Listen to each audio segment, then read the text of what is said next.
¿Qué tal amigos y bienvenidos a un programa más de Expertos del Base? El día de hoy tenemos un invitado muy especial, el señor Aquiles Sertad de CIH Sports Agency. Aquiles es agente de jugadores y un gran fiebre del béisbol, especialmente de sus queridos Bravos de Atlanta.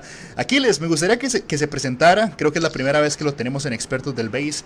¿Qué hace usted para vivir y cómo llegó a ser tan apasionado del béisbol? Hola, muy buenas, José Mauricio. Un placer saludarte a todos por allá y a toda la audiencia. Obviamente, un gusto estar en este programa tan lindo de un deporte que muchos amamos y extrañamos entrañablemente cuando se va al off-season, ¿verdad? Y ya ahora que estamos a escasas horas de iniciar la temporada, estamos todos con muchísimas expectativas. Yo personalmente tengo una agencia que fundé con mi socio, el licenciado Adolfo Hernández, quien es colega mío y muy buen amigo, de representación de jugadores, entrenadores y todas las personas que conciernen al ámbito deportivo. Realmente ahorita hemos estado pues muy de lleno con el tema de fútbol, pero estamos también con muchísimo interés de entrarle duro al tema del béisbol y tratar de, con nuestros contactos en Estados Unidos, tratar de empezar a abrirnos puertas por allá y trabajar en pro del béisbol de Costa Rica. Buenísimo, aquí ha estado en los últimos días un señor Marco Mendoza, que él es un enviado de la Major League Baseball, y vieras que él le han gustado bastantes peloteros, para pitchers especialmente, y cree que aquí en Costa Rica hay un buen talento. Entonces yo creo que el hecho de tener agentes de su experiencia como la suya, y un saludo también para Adolfo, creo que sería muy muy positivo para el béisbol nacional. Entremos en materia, Aquiles. Esta agencia libre tuvo una narrativa de que fue mala, de que estaba muy lenta, de que íbamos a tener problemas con especialmente la clase media del béisbol, por decirte los peloteros ya de 30 años que no están firmando los mismos contratos que firmaban antes. ¿Cuál es su opinión al respecto? Bueno, yo opino, Mauricio, que realmente había muchísima expectativa para la agencia libre del 2019. De hecho, los que amamos este deporte, hasta 3, 4 años antes estábamos frotándonos las manos para ver qué iba a pasar en esta agencia libre. Y pues sí, la verdad que como aficionado fue un poco decepcionante en el sentido de que uno esperaba ver a los grandes equipos en una subasta, ¿verdad? Peleando por los peloteros de nivel que, que se presagiaba que iban a ver. Y no fue así, pasó desapercibida. Hubo contratos importantes, claro que sí, ¿verdad? El contrato de Bryce Harper, el contrato de Manny Machado, ¿verdad? Que fueron los más onerosos, los que sonaron más también a nivel de media. Y realmente sí creo que la expectativa del aficionado no se llenó como tal. Ahora, eso que decís, Mauricio, es interesante porque los equipos se han mantenido muy al margen de darles contratos longevos a los jugadores que durante el contrato pasan los 30 años de edad. ¿Por qué? Porque hemos visto contratos que han salido muy caros para equipos importantes de la MLB. Cuando digo importantes me refiero a presupuestariamente hablando, ¿verdad? Como los Boston Red Sox, como los Yankees, como los Texas Rangers cuando firmaron a A-Rod. Bueno, Boston tenía un sinnúmero de contratos ahí, el de Josh Beckett, el de Carl Crawford, el contrato de Adrián González, contratos súper caros que, viendo bien, son contratos de 8, 9, 10 años y el rendimiento del pelotero después de los 30 años evidentemente no es el mismo. El prime age de un beisbolista, creo yo, que va entre los 25, 26 años a los 31, 32. Ya cuando empiezan a escalar más en su edad, el rendimiento baja considerablemente. Claro está que a la hora de negociar, los equipos toman en cuenta estas vicisitudes, ¿verdad? Uh-huh. Y tratan como que redimensionar un poco el tema del monto contractual que se habla de la totalidad del plazo. Entonces ahí obviamente se disipa un poco y se busca pagar bien los años prime y no también digamos, los años ya de más, los senior, ¿verdad? Los años donde ya el jugador es un veterano. Pero sí se han mantenido al margen. Ha habido inclusive, expresamente lo han dicho los Yankees, y un amigo, don Esteban Valverde, que los Yankees, me contaba que los Yankees, la política de los Yankees era justamente no amarrarse a contratos similares al que tuvo A-Rod, por ejemplo, que cuando vino de Texas, ¿verdad? Bien, con un contrato de $252 millones por 10 años, y evitar este tipo de cosas para poder diluir el presupuesto del equipo de una forma más oportuna y accesible. Y qué interesante este caso de los Yankees, porque ahorita están sufriendo con el contrato de Jacoby Ellsbury, que bueno, ha sido un desastre completo. ¿Cuál es la solución, Aquiles, entonces? Porque no le están pagando a los jóvenes por los años de arbitración y todo el control que tienen los equipos de los jóvenes prospectos, pero tampoco le están pagando una vez que pasan los 30 años de edad. Bueno, MLB muy oportunamente tiene el tema del arbitraje justamente para defender a los jugadores de béisbol y para tratar, tal vez no defender, la palabra es amparar. ¿Por qué? Porque ellos obviamente velan también por sus afiliados, por sus equipos, y los jugadores tienen pues también su representación, ¿verdad? Y para justamente amparar los derechos de los mismos es que se habla del tema del arbitraje, ¿verdad? Que lo que hace es buscar una retribución justa para lo que el jugador representa a su temprana edad. Y justamente esta práctica que se viene ahora haciendo en la MLB de no contratar jugadores arriba de los 30 años es buscar tener a los jugadores durante el prime y luego renovar a los jugadores después de los 30 años a no contratos longevos. Estamos hablando de contratos de 2, 3, hasta 4 años top, y no esos contratos que te llevan al caso de Ellsbury, ¿verdad? Que son contratos que por la edad, porque son más propensos a lesiones los jugadores. Lo de Ellsbury es impresionante, yo no sé cuánto tiempo efectivo le ha brindado Jacoby Ellsbury a los Yankees de Nueva York, pero yo estoy seguro que es ridículo la diferencia, ¿verdad? De lo que él aporta en la cancha y lo que él gana. Entonces, yo realmente creo que está bien este tema. Los equipos deben cuidar sus finanzas. ¿Por qué? Porque nosotros amamos este deporte y no queremos verlo en unos años, equipos que tienen que salir porque efectivamente no le hacen frente a sus obligaciones económicas y tienen que lamentablemente declararse en quiebra o cosas inclusive peores, ¿verdad? Entonces, realmente me parece muy prudente esta situación, ¿verdad? También, Mauricio, si me lo permitís, para hablar un poquito del caso de Craig Kimbrel, que es uno de los relevistas más importantes que hay en la Major League Baseball en este momento. Sin duda alguna está entre los cerradores top de las grandes ligas, tal vez top 3, top 5, digamos. Es un cerrador formado en los Bravos de Atlanta, que fue campeón con los Boston Red Sox el año pasado, que tal vez en postemporada no tuvo su mejor momento, pero es un cerrador magnífico, ¿verdad? Es un cerrador de poder, ¿verdad? Un cerrador de bola rápida, es su arma número 1, y que a su edad tiene más saves que Mariano Rivera, que cuando Mariano Rivera tenía la edad de él. Claro, hay que hacer la diferencia de que Mariano Rivera no era un power pitcher, que el lanzamiento número 1 Mariano era el cutter, ¿verdad? Que él no era un pitcher que necesitaba tirar bolas de 100 o 101, 102 millas por hora para ponchar un bateador. Kimbrel sí necesita un poquito más de eso. ¿Y eso qué te dice? Te dice que está más propenso a las lesiones, más expuesto a la lesión, y también la durabilidad del brazo también es cuestionable. Pero Kimbrel opta por irse a la agencia libre, Supongo que su agente le recomendó que probaran el mercado y decidieron buscar un contrato similar al que tuvo Aroldis Chapman con los Yankees de Nueva York de 5 años y $90 millones. Entonces se tiraron a nadar, ¿verdad?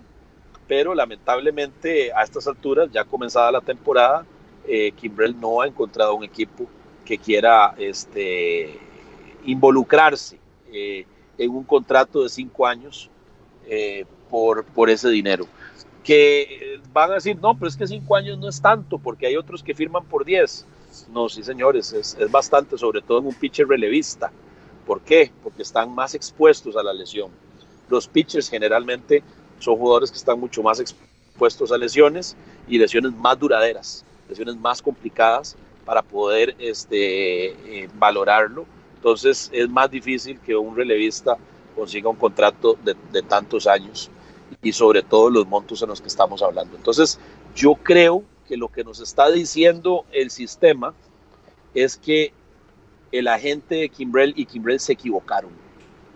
Debieron haberse quedado tranquilos, entrar a la agencia libre cuando les correspondía y buscar contratos de 2 o 3 años con una importante cantidad de dinero, ¿verdad? Pero no cerrarse las puertas y rechazar opciones, porque les voy a contar, Craig Kimbrel tiene opciones para firmar 1 o 2 años con diferentes equipos. Es más, les cuento, hay una opción para firmar por $45 millones por año. O sea, sería absurdo, una suma irrisoria para un relevista. Sería el jugador mejor pagado de la Sería el jugador mejor pagado. Inclusive podemos también conversar sobre el tema de Mike Trout ahora un ratito, Mauricio, si te parece. Claro. La renovación de Mike Trout, ¿verdad? Pero sí, o sea, imagínese un relevista que lanza 70, 80, 90 entradas con suerte en toda una temporada, ganar $45 millones. Realmente no tiene pies ni cabeza. Y aún así, ellos rechazaron una oferta. Entonces, ¿por qué? Porque ellos estaban buscando la estabilidad y no la cifra económica alta. Yo creo que por ahí viene también el tema del miedo que tienen los equipos de contratar un relevista, un power pitcher de relevo, justamente por el tema de las lesiones. Entonces, haciendo en síntesis, ¿verdad? Un resumen un poco, creo que es evidente que la agencia libre se estaba manejando de una forma muy beneficiosa para los jugadores, no tanto así para los equipos, y los equipos se pusieron las pilas y se están dando cuenta que la mejor forma de trabajar es justamente como lo están haciendo ahora. En las últimas 2 semanas hemos visto una ola de extensiones a los diferentes contratos. Paul Goldschmidt, ahora Jacob deGrom, el mismo Mike Trout. Esa es la nueva regla. Entonces, produzco un jugador, bueno, en el caso de Goldschmidt no fue así, pero produzco un jugador y después lo intento amarrar por un dinero un poco inferior a lo que ganaría en la agencia libre, pero le doy esa estabilidad a largo plazo. Exactamente, Mauricio. Justamente como lo estás diciendo, me parece una forma bastante sana para el equipo, sobre todo, tratar de amarrar a sus jugadores primero para evitar que salgan a la agencia libre y alguno de esos tiburonzotes grandes te lo quite, ¿verdad? Algún equipo que económicamente tiene un presupuesto más amplio, más facilitador para contratar jugadores en la agencia libre.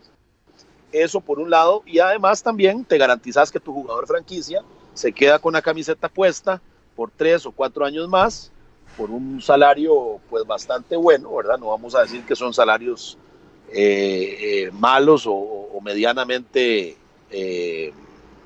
presupuestados, ¿verdad? Sino que más bien son salarios que cubren todas las necesidades y expectativas del jugador. El caso de Eloy Jiménez, por ejemplo, me llamó muchísimo la atención. No sé si podemos entrar en este tema, Mauricio. Claro. Eloy Jiménez es un jugador, un prospecto de los número 1, de los mejores prospectos que ha habido en los últimos 5, 6, 7 años en las grandes ligas, que según dicen los expertos llegó tarde a la MLB porque ya desde que estaba con los Cachorros la gente estaba esperando a que llegara al primer equipo los Cachorros, pero Eloy Jiménez se va en un cambio hace exactamente 2 temporadas, cuando se fue al inicio de la temporada pasada más bien, se fue para los Chicago White Sox en el cambio de José Quintana, si no me equivoco. Y Eloy Jiménez, aún así, los White Sox lo dejaron en AAA porque consideraban que no estaba listo, o también a veces lo hacen por un tema contractual, ¿verdad? Para no pagar tanto dinero, se reservan al jugador con fechas específicas para no entrar justamente en esos temas de negociación más adelante. Eloy Jiménez renueva un contrato que tiene con los White Sox y lo renueva sin haber puesto un pie en la gran carpa. O sea, sí, todavía no ha visto un solo lanzamiento en la MLB y ya le renuevan un contrato por 4 años. ¿Qué te parece eso, Mauricio? Bueno, a mí me parece, no deja de ser un riesgo, pero un prospecto del pedigrí de Jiménez, uno diría, ok, ya, ¿qué puede salir mal, verdad? Pero hemos visto prospectos del mismo calibre nunca reventar. Al final de cuentas, si juega a un nivel promedio de las grandes ligas, va a devolverle el valor a los White Sox. Con solo que juegue un nivel promedio. Lo puede hasta triplicar o multiplicar por 4, sin duda alguna. Exacto. Por las expectativas que hay. Es uno de los mejores jugadores ofensivos. Tiene las 4 herramientas. De las 5 herramientas tiene 4. La única que le falta es la velocidad, porque no es un jugador que te robe 10 bases, ni 15 menos todavía. Pero sí es un jugador que temporada por temporada te puede poner de 30 a 40 jonrones, puede impulsar entre 90 y 120 carreras. Es un jugador que vas a tenerlo ahí en el line-up de 3, de 4, de 5 y que va a ser definitivamente ancla de la ofensiva de los White Sox, que dicho sea de paso, es un equipo que justamente por su movimiento en el tema de trades y de cambios se reforzó muchísimo, se trajo jóvenes muy muy interesantes y que se habla que va a ser una de las franquicias más fuertes en los próximos 5 años del béisbol. Volviendo al tema de las renovaciones, quisiera conversar con vos y escuchar tu opinión, tu vasta opinión, ya que tenés tantísimo conocimiento en béisbol y sobre todo de los Angels, de Mike Trout, de la renovación de Mike Trout, que fue de $430 millones, el contrato más alto de la historia del deporte. Ningún deportista ha devengado o ha firmado o ha llegado a un acuerdo por tantísimo dinero. ¿Cuál es tu opinión y cómo ves este tema? Si representa lo que la afición quiere, que Mike Trout se retire con el uniforme de los Angels, o si más bien, como también he escuchado por ahí, críticas sobre nada hacemos con Mike Trout si no reforzamos el resto del equipo, ¿verdad? Entonces, ¿cuál es tu criterio, Mauricio, al respecto? Bueno, desde el punto de vista de relaciones públicas, los Angels tenían que hacerlo. Trout, es decir, si usted tiene a Willie Mays, si usted tiene a Mickey Mantle, si usted tiene a un pelotero de ese calibre, que Trout hasta el momento lo ha sido, no lo puede dejar ir. El salario de Trout creo que va a rondar los 36 millones por año y sin duda alguna al final del contrato va a ser una carga como cualquiera de estos peloteros. El gerente general Billy Eppler ha hecho un excelente trabajo con reabasteciendo el sistema de ligas menores. Los Angels para este 2019 creo que no van a competir, pero en el 2020 ya con la llegada de Griffin Canning, Joe Adell y otros peloteros jóvenes como Jaime Barría, se va a poner un equipo bastante interesante. En un plazo de 12 años cualquier equipo compite. Entonces en lo que el aspecto deportivo se refiere, no creo que tengamos problemas. Sí puede ser un problema a futuro que los Angels en un mercado tan gigantesco se casen con esta idea de únicamente tener 180 millones para el presupuesto. Es un equipo que siempre está entre los primeros 5 de asistencia, que tiene unas excelentes finanzas, que tiene una gran afición y es un equipo que fácil podría estar compitiendo con los demás en salarios, 200 millones, estar ahí cerca del tope salarial. Una vez que salga el contrato de Albert Pujols de los Libres, los Angels deberían darle esa plata a Garrett Cole, deberían reforzar alrededor de Mike Trout, porque es cierto, o sea, los Angels son un equipo de 500, un equipo promedio por Trout. Sin Trout estaría entre los peores de las grandes ligas. pero ya está llegando una cama de peloteros y ya están saliendo el contrato de los libros, los contratos de Josh Hamilton, un desastre, CJ Wilson, Albert Pujols y Vernon Wells. Esos 4 nombres son los que no le han permitido a los Angels ir por el anillo, teniendo a quien puede terminar su carrera siendo uno de los mejores 5 jugadores de la historia.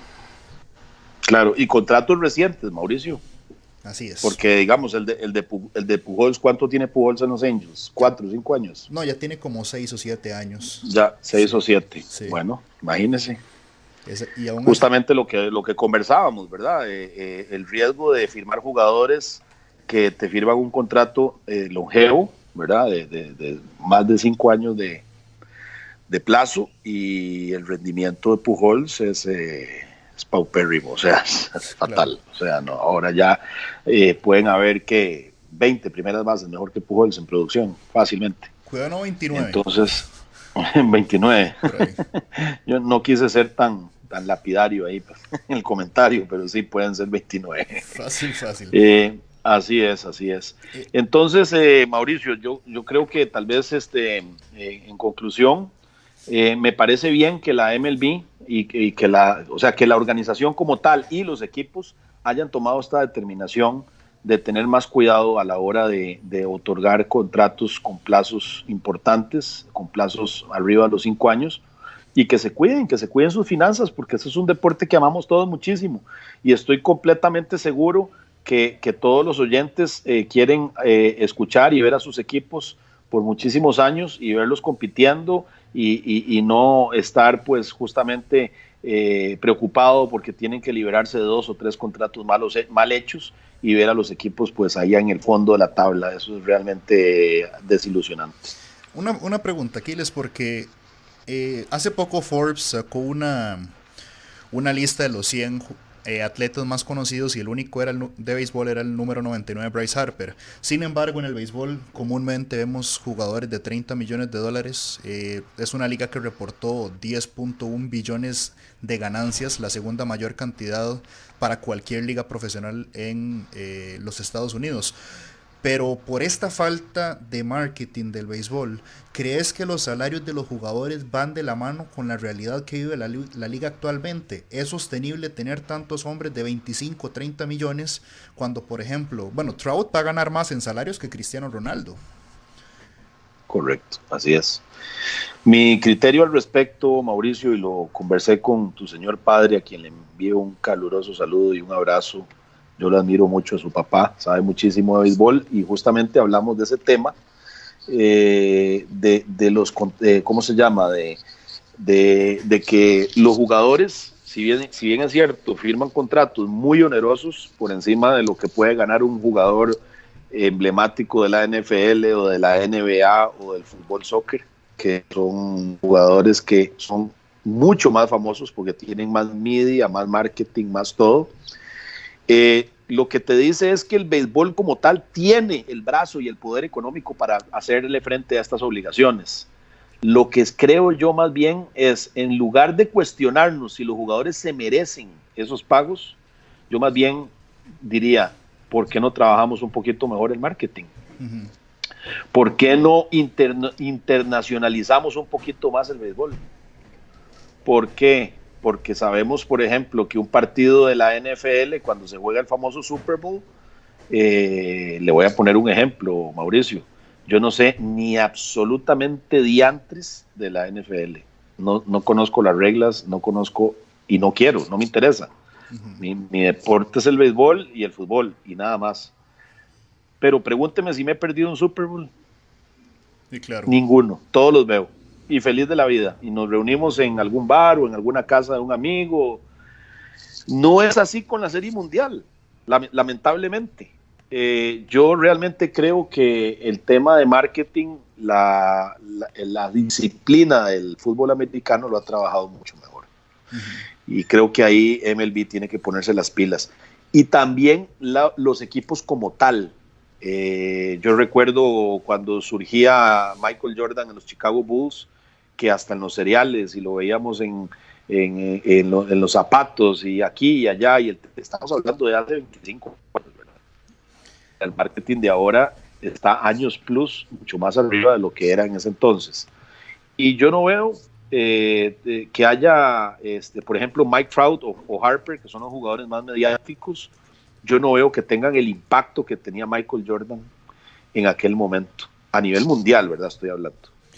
Dentro de Estados Unidos puede ser que sí haya una lucha interesante, pero en las afueras no lo veo. Y eso que, por ejemplo, los latinoamericanos, hay una cantidad de países latinoamericanos que el deporte número uno es el béisbol, y aún así creo que se está desaprovechando el tema de marketing a nivel internacional. No sé cuál es tu criterio al respecto, me gustaría escucharlo.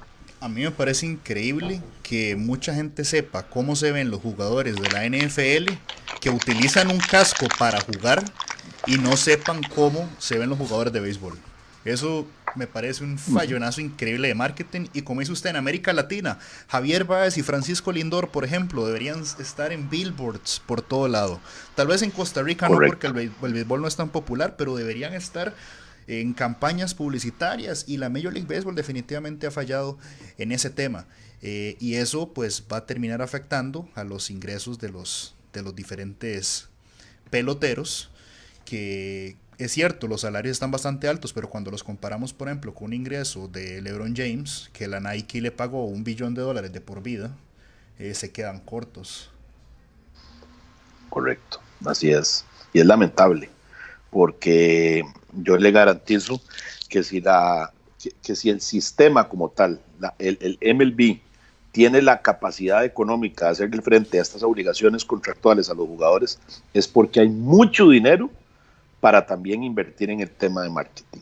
Claro. Creo que es un tema que de verdad ya la MLB tiene que ponerle atención a esta situación. Desde Ken Griffey Jr. no tenemos una estrella global, creo. Y Ken Griffey Jr. fue en los 90s. Diría Barry Bonds, pero también Barry Bonds se opacó un poco por el tema, ¿verdad? Exacto. De los anabólicos, ¿verdad? Pero sí, desde Ken Griffey Jr. no tenemos una estrella de esa magnitud a nivel global. Estoy totalmente de acuerdo con usted. Y algo muy importante, Mauricio, al rescatar, si nos vamos atrás en la historia, cuando usted hablaba de un Willie Mays, de un Lou Gehrig, de un Babe Ruth, todavía años más para adelante, cuando podés hablar del Red Machine, de Johnny Bench, de Tony Pérez, todavía cuando se habla de Kirk Gibson, o sea, eran jugadores que están en la retina de todas las personas. Uh-huh. Están en la memoria de todas las personas. ¿Por qué? Porque en ese entonces el marketing, con todas las limitantes que teníamos, tecnológicamente hablando, era mucho mejor que lo que tenemos hoy. Eso realmente creo que es de atención. La MLB tiene que ponerle atención a esta situación. Sí, definitivamente es su mayor desafío. Pero bueno, aquí ya hablamos de este problema de la Major League Baseball, le dimos una pincelada al tema de la agencia libre. Ahora hablemos de lo que va a suceder mañana, el día inaugural, el día, uno de los más bonitos del año. Cuénteme, ¿qué expectativas tiene para esta campaña? Bueno, mire, ¿por dónde empezamos? Este año me voy a poner la camiseta un ratito, Mauricio, si me lo permite. Dale. Yo soy aficionado, para todos los oyentes que no me conocen, soy aficionado de los Bravos de Atlanta, aficionado loco, ¿verdad? Me encantan los Bravos. Procuro ver la mayoría, casi todos los partidos de béisbol, si el trabajo me lo permite, los veo. Estoy siempre en sintonía, estoy muy al día con el tema de las noticias y me gusta mucho darle seguimiento. Los Bravos, los que bien recuerdan, en la década de los 90s, era el equipo a vencer, era el equipo importante. La franquicia de los Bravos ganaron 14 divisiones consecutivas, no tenían muchísima suerte en octubre, lo sabemos, ¿verdad? Pues solo un anillo pudieron recoger, pero bueno, pasaron por una etapa oscura recientemente, donde las decisiones no fueron las mejores, y también el tema de inversión bajó mucho, pero estaban focalizados y mentalizados en el tema de las ligas menores. Los Bravos, sin temor a equivocarme, está entre las 3 equipos de la MLB con el sistema de granja más importante del béisbol. Los jugadores que tenemos jóvenes en la AAA, en la AA, en la A más y A menos, son jugadores top realmente. Y ahora muchos de ellos van a subir este año. Entonces se han venido preparando los Bravos de Atlanta para la llegada de estos muchachos. Y este año me sorprendió un poco la contratación de Josh Donaldson, que es un pelotero que hace 2 años ganó un MVP, que estuvo en los Oakland A's, luego pasó a Toronto, tuvo su MVP en Toronto, magnífico año. Luego, lamentablemente, una lesión lo alejó por bastante tiempo y no retomó su nivel. Sin embargo, ahora los Bravos lo contrataron en la agencia libre y ahora en el Spring Training vemos que se ha puesto números interesantes, que la velocidad del bate es la misma que tenía hace 3 años y hay muchísimas expectativas. ¿Por qué? Porque lo traen justamente para reforzar ese line-up de Atlanta, que para mí está entre los top 10 de las grandes ligas, sin duda. El line-up de Atlanta es un line-up maravilloso. Tenemos el infield con Donaldson, que va a estar en tercera base. Tenemos también a Dansby Swanson, que es un prospecto que hemos estado esperando muchos años y realmente no ha reventado. Esperemos que este sea el año.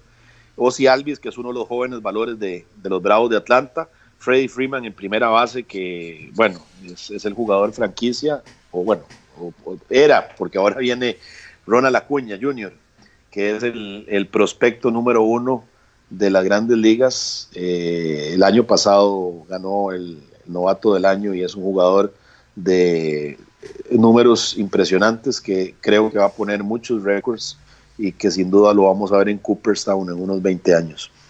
¿Qué te quiero decir con esto? Los Bravos tienen un line-up fuertísimo.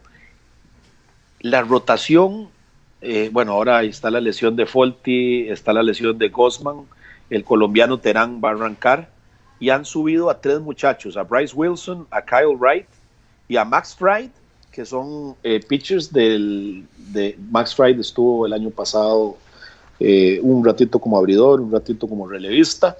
Los suben para darle la oportunidad y que empiecen a agarrar un poco de experiencia, pero sin duda alguna la rotación no es una rotación que vaya a ponerse de tú a tú con las rotaciones de Washington, con las rotaciones de los Dodgers, con las rotaciones de Houston, de los mismos Boston Red Sox, rotaciones, la de Filadelfia, que es una rotación interesante, pero también la ofensiva.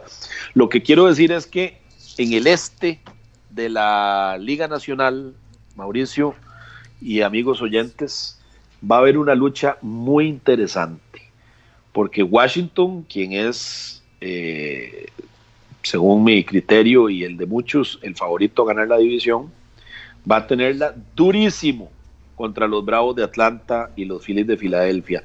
Y por ahí dicen que se pueden colar los Mets en la pelea.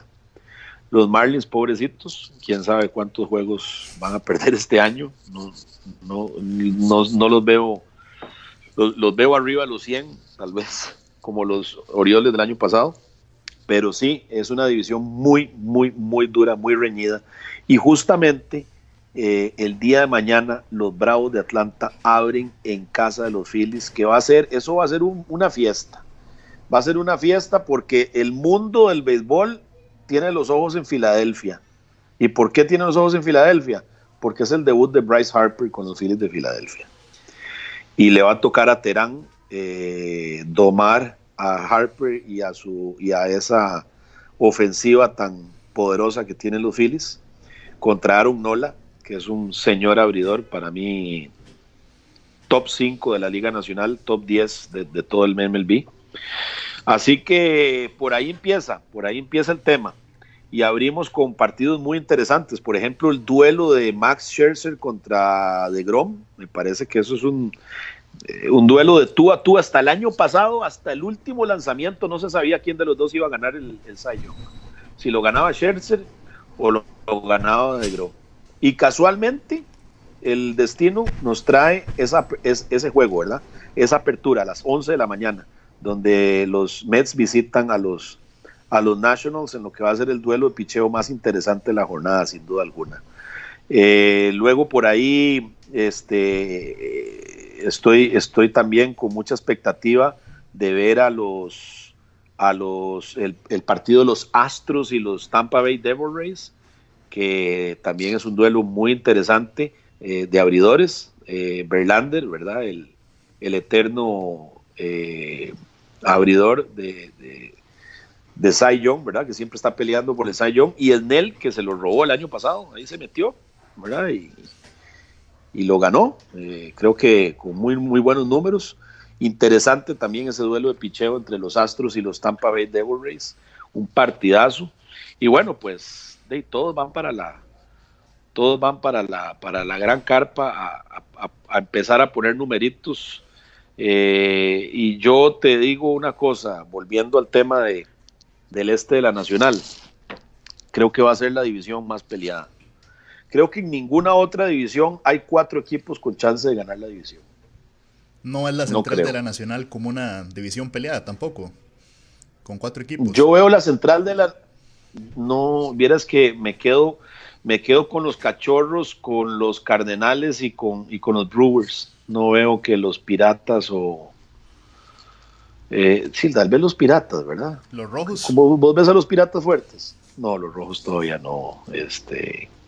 Los Rojos es un equipo interesante que se está también formando para pelear en un par de años. Pero bueno, la llegada de Alex Wood, la llegada de Puig, se trajeron esos contratotes de Los Ángeles, y gracias a eso fue que llegó Yasiel Puig. Tienen un line-up bastante potente, ¿verdad? Tienen jóvenes muy buenos, pero creo que la rotación no les da. Ni la rotación ni el bullpen, salvo Raisel Iglesias. No veo yo que en rotación y en bullpen puedan hacerle frente a los Cardenales o a los Cachorros o a los mismos Brewers. Mi opinión personal, obviamente respeto lo que piensen todos los demás, especialmente a su papá, el doctor Alpizar, que es aficionado a los Rojos de Cincinnati, pero sí creo que es un duelo entre esos 3 equipos. Y en el oeste de la Nacional, Mauricio, no veo, tal vez, vamos a ver, es interesante hablar de los Padres de San Diego, que tienen sin duda alguna la mejor granja de las grandes ligas, junto con la de los Bravos y los White Sox. Creo que son las mejores, un peldaño arriba a la de los Padres. Hoy salió la grata noticia de que Fernando Tatis Jr. va a ser parte del roster de inicio de los Padres de San Diego. Por ahí vemos un outfield muy, muy interesante de jugadores jóvenes, importantes, ¿verdad? Como es el caso de Renfroe, que también estamos esperando su super temporada, no ha llegado. Manuel Margot, también pitchers muy buenos, una rotación joven. Por ahí está Lamb, está Chris Paddock, que se espera mucho de Chris Paddock. Hay expectativas muy altas de que pueda hacer una muy buena temporada. Ahí vi que nombraron a Lauer para el juego de apertura de los Padres, que si no me equivoco es contra Bumgarner, contra los Gigantes de San Francisco. Y bueno, la expectativa es muy alta para que los Padres puedan luchar de tú a tú con los Dodgers, pero sí creo que los Dodgers, por la experiencia, por el equipo más consolidado que tienen, por el tema de la camiseta que pesa muchísimo, creo que los Dodgers tienen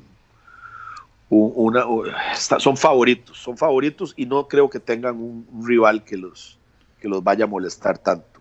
Creo que los Padres pueden dar la sorpresa. Ojo, ¿verdad? No estoy diciendo que no peleen. Los Padres se pueden meter a pelear ahí. Colorado también tiene un equipo interesante, se ha venido manifestando eso en los últimos 3 o 4 años, han estado siempre peleando por ahí. Creo que Arizona se cae un poco, ¿verdad? Y San Francisco para mí va a ser el equipo más débil de esa división. Es interesante. En la Liga Americana, sí, dime.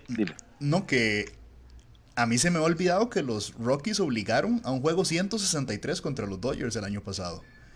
Y es un equipo Correcto. que Y sigue... nadie la veía venir, nadie la veía venir. Y sigue completo ese equipo. Entonces, una vez que hice mis predicciones y las publicamos en Experto del Base, me puse a pensar, ¿por qué no Colorado como comodín, aprovechando que no va a tener una división como la de la Central o el Este, que son equipos que se van a matar entre ellos? Entonces podría terminar con un muy buen récord. Correcto. Y siendo un equipo en el papel inferior a unos Nationals, Bravos, Cerveceros. Entonces es un equipo que hay que ponerle atención. Sí, eso que decís, Mauricio, es muy interesante, porque mucha gente se ha cuestionado el tema de si es o no justo que los comodines se elijan de la forma en que se eligen.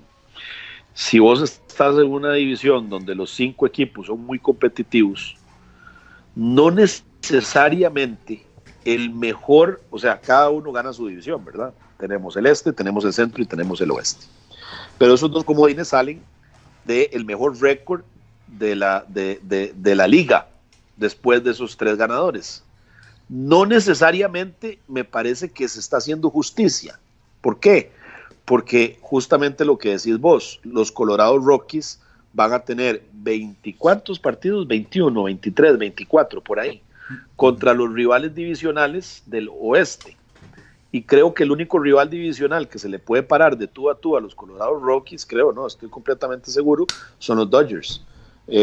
Por ahí, como te digo, los Padres pueden dar la sorpresa, lo cual sería muy grato para poder ver ahí una lucha importante en el oeste. Pero bueno, de esos 24 juegos que juegan contra Arizona y los otros 24 que juegan contra San Francisco, pues creo que sacan ventaja importante, porque los Mets se van a matar con los Phillies y con los Bravos y con Washington y viceversa. En el centro igual, en el centro los Cardenales con los Brewers y los Brewers con los Cubs, y los Reds y los Pirates no son equipos así de 100, que van a perder 90 o 100 juegos, van a estar ahí peleando, van a estar metidos de lleno. Entonces creo que eso que decís, Mauricio, me parece muy inteligente de tu parte llegar a esa conclusión de que Colorado perfectamente se podría meter en los playoffs por esa ventaja. Aquí me gustaría que ahondáramos un poquito en el tema de los Bravos de Atlanta por por lo que seguís este equipo y su fanaticada. Me gustaría hacerle algunas preguntas. Le preguntaron a Josh Donaldson qué traía él al equipo de los Bravos, y él lo que le respondió al periodista fue que si él había visto la parte trasera de la tarjeta de béisbol, que me dio bastante risa que lo respondiera de esa manera, y actualmente está en el segundo lugar del orden de bateo, según las proyecciones de Roster Resource. Me sorprende ver a Ronald Acuña de cuarto. ¿Qué expectativas teníamos para este joven? Uh-huh. Bueno, justamente, si bien recordás, Ronald Acuña estuvo bateando la mayor cantidad de at-bats que tuvo fue en la posición de leadoff el año pasado. Y justamente lo que querían explotar, Snitker, el manager, ¿verdad? Lo que quería explotar era el on-base percentage que tiene Acuña, y también, pues, hablemos claros, es un jugador de 5 herramientas. Ronald Acuña es un jugador que perfectamente te puede robar 25 o 30 bases en un buen año, ¿verdad? Y ahora justamente están pues cambiando esa percepción y quieren ponerlo de clean-up, de cuarto bate. ¿Por qué? Porque, bueno, Ronald Acuña, su mayor atributo es el poder, y lo hemos visto. O sea, es un jugador con un poder impresionante, con una lectura de juego maravillosa. Es un jugador de contacto, además, o sea, no necesariamente es el jugador que te hace 40 cuadrangulares y te batea 220, sino que va a estar peleando ahí entre el 280, 290, 300 de averaje. Es un jugador que además del poder que tiene velocidad, que inclusive si lo vamos a ver en base, lo vamos a ver corriendo, lo vamos a ver tratando de ver robarse esa segunda base y tercera cada vez que pueda. Es un jugador atrevido, es el jugador franquicia. Me duele mucho por Freeman, porque ha sido el jugador franquicia por muchos años, pero yo creo que ya le va tocando a Ronald Acuña ser la estrella de ese equipo y creérsela. Y si nosotros vemos el line-up de los Bravos. George Donaldson, por ejemplo, que decís que va a batear de segundo, me parece bien, ¿verdad? El on-base percentage de George Donaldson es altísimo. Es un jugador que camina mucho, es un jugador de contacto, sí tiene poder, no el poder de Acuña, pero sí tiene mucho poder. Y bueno, eso le da las posibilidades a Acuña de tener un número de carreras impulsadas importantes y pone a los Bravos en una situación de ventaja ofensiva importante respecto a las nóminas de picheo que va a encontrar en la Liga Nacional. Así que yo creo que se está trabajando bien. No olvidemos que los Bravos tienen jugadores jóvenes interesantes, el caso de Swanson, el caso de Ozzy Albies, que tuvo una magnífica primera mitad y la segunda mitad no fue tan buena, y entonces surgen un poquito de dudas, un poquito de cuestionamientos. ¿Cuál es el Ozzy Albies que vamos a ver? Si el de la primera o el de la segunda mitad. Pero yo creo que eso más que todo, Mauricio, es por un tema de inexperiencia. El jugador tiene los dotes, el jugador tiene la capacidad para hacer una magnífica segunda base. Y sin duda alguna va a ser un jugador que nos va a aportar desde todo punto de vista. El guante de él es magnífico. También es un jugador que tiene velocidad, que tiene contacto, no es tan bueno para envasarse con bases por bolas, así que el on-base percentage no es así como muy bueno, pero una segunda base que te puede poner 25, 30 jonrones, de quien no la quiere tener en su equipo, ¿verdad? Entonces, por ahí creo que los Bravos en el infield, cuidado si no tenemos el mejor infield de las grandes ligas, fácilmente está peleado eso, junto con el de los Astros o el de los Indios de Cleveland, que por cierto, ahora hablamos de los Indios, qué mala suerte, ¿verdad? Con eso de las lesiones que han tenido, ¿verdad? Pero bueno, los Bravos, volviendo al tema, Mauricio y queridos oyentes, es un equipo muy, muy completo, muy completo. Es una rotación joven, interesante, con un poquito de bagaje, algunos abridores como lo es Terán, como lo es Kevin Gausman. Acaban de contratar y traer, por cierto, lo subieron al primer equipo a Matt Joyce, que es un jugador que va a aportar también desde el banco, un jugador de poder que puede ayudarle al equipo. Los jóvenes valores que vienen por ahí, Bryce Wilson, Kyle Wright, Max Fried, que entraron en la rotación, que obviamente cuando suba Foltynewicz, que creo que es el as de la rotación sin duda, porque el colombiano se le dio chance y no lo aprovechó. Creo que Folty podría ser el ace de esa rotación. Bueno, y no nos olvidemos de Sean Newcomb, ¿verdad? Sean Newcomb, que también es un top prospect, que tuvo una muy buena primera mitad del año pasado, y luego se cayó en la segunda. Esto es parte de la experiencia que tienen que ir recogiendo los peloteros, y por eso creo yo que la franquicia de los Bravos se ha mantenido un poco al margen en el tema de la agencia libre, Mauricio, porque todavía no podemos poner las manos en el fuego por los muchachos de Atlanta. Son jóvenes y ya muchos de ellos están poniendo números interesantes, números importantes, pero no sé si es el año oportuno para invertir 200, 300, 400 millones de dólares en la agencia libre. No sé. Yo creo que se están moviendo bien los Bravos de Atlanta, cuidadosamente. ¿Por qué? Porque es sobre todo en el tema de la rotación, los Bravos necesitan innings, muchos innings, para poder convertir a esas superestrellas, porque tal vez a muchos no les suena un Bryce Wilson o un Kyle Wright, pero son estrellas que se presagia que van a tener números importantes, y se habla inclusive de que estamos tratando de formar una dinastía similar a la de los 90s. Cuando llegó Maddox, cuando llegó Glavine, llegó Smoltz de Detroit, Avery, y pitchers que relativamente jóvenes que todavía no se conocían, pero que luego explotaron, y entonces en ese momento Ted Turner, dueño de los Bravos, empezó a invertir y se trajo a Fred McGriff, y se trajo a Terry Pendleton, y se trajo a Kenny Lofton, y empezó a meter dinero y a invertir importante en la agencia libre. Creo que más o menos esa va a ser la tónica de trabajo en los Bravos de Atlanta en los próximos 4 o 5 años. Yo creo que ningún equipo en las grandes ligas tiene tantos brazos frescos como Atlanta. Tenemos que mencionar en AAA, van a abrir Mike Soroka, Tuki Toussaint, Luis Gohara, que son 3 pitchers que van a estar subiendo y bajando a través de la campaña, reforzando la rotación de las grandes ligas. Con tantas riquezas, por decirlo de esa manera, en las ligas menores, y los Bravos compitiendo por ahí del All-Star Game, ¿ves a los Bravos saliendo, haciendo un cambio para reforzar a su equipo? Don Mauricio, no lo escucho. Ok, disculpa, Don Mauricio. Sí, ¿me escuchas ahora?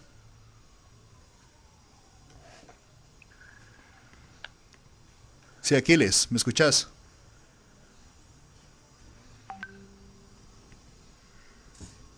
Bueno, aquí se nos cayó la llamada y vamos a intentar recuperarla. En momentos estamos aquí por Skype. Yo sí estoy escuchando a don Aquiles Hurtado. ¿Ahí me escuchas, Aquiles?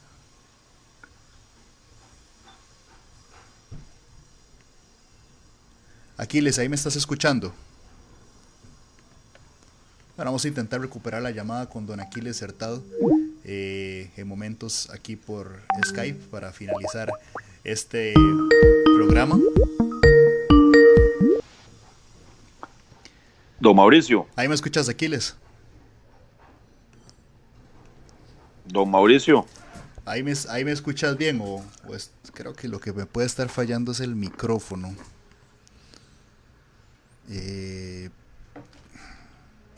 Bueno, qué problema. En momentos regresamos con más de la conversación con Aquiles Hurtado.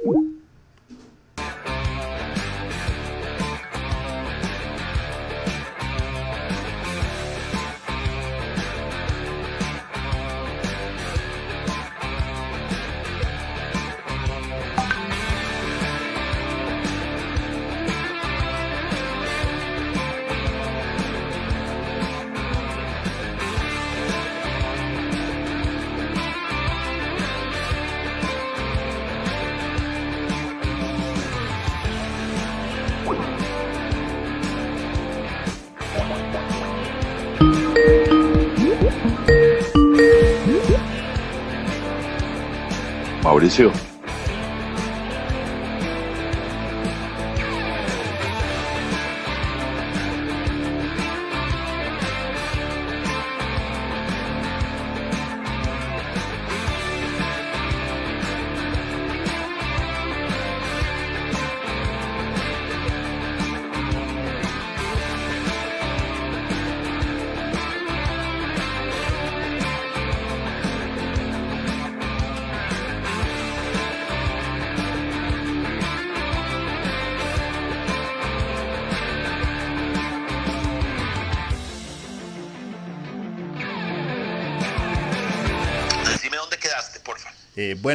Ya recuperamos el audio con don Aquiles Hurtado. Estamos hablando sobre los brazos frescos de los Bravos de Atlanta con 3 pitchers en AAA, Mike Soroka, Tuki Toussaint y Luis Gohara, que van a estar subiendo y bajando. Te preguntaba, Aquiles, si ves un escenario en el cual los Bravos están compitiendo ahí cerca de la fecha límite de cambios y deciden ir all-in por un anillo este año. Eso es una pregunta muy interesante que me haces, Mauricio. Es difícil podértela responder ahora. Yo estoy completamente seguro que la gestión de los Bravos de Atlanta ha sido impecable, ha sido muy buena. Es una magnífica gestión. ¿Por qué? Porque no nos hemos ido de una forma agresiva a buscar agentes libres y a involucrarnos en contratos y en situaciones económicamente complicadas, justamente porque estamos muy conscientes de que tenemos una muy buena granja, pero que todavía le hace falta un poquito de innings, un poquito de trabajo, especialmente en el tema de picheo. Me encanta que le hayas recordado a los oyentes que tenemos a Mike Soroka, que no está en la rotación, dicho sea de paso, por lesión. el tema de Luis Gojara y por ahí Tuki Toussaint, que tuvo, al inicio empezó bien el Spring Training, pero luego se cayó un poco. Son pitchers que sin duda alguna van a dar mucho de qué hablar en los próximos años. Subimos a estos muchachos, a Wilson, subimos al muchacho Kyle Wright y también a Max Fried, que lo trajimos del bullpen. Grandes abridores. Por ahí también, si no me equivoco, está Ian Anderson, que por Dios, son top prospects. Entonces, ¿qué te quiero decir con esto?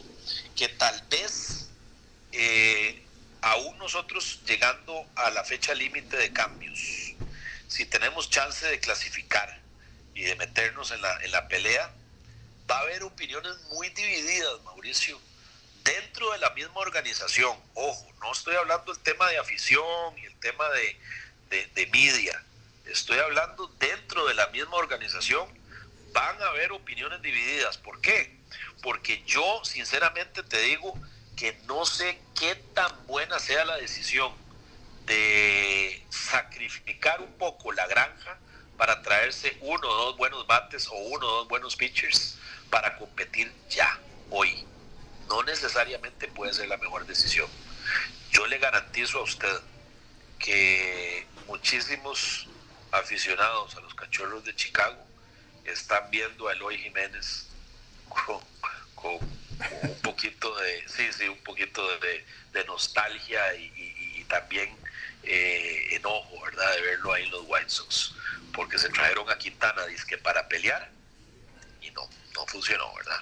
Entonces hay que tener mucho cuidado, porque algo que usted viene trabajando por muchísimos años para conformar un equipo sólido se puede venir abajo en una agencia libre mal manejada o en un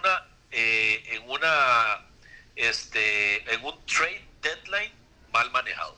Hay que tener muchísimo cuidado. Si usted me pregunta a mí, yo prefiero ser un poquito más conservador y quedarme con lo que tengo y tratar de luchar y meterme a la pelea con lo que tengo en el 2019, sin sacrificar la granja. Ese es mi criterio.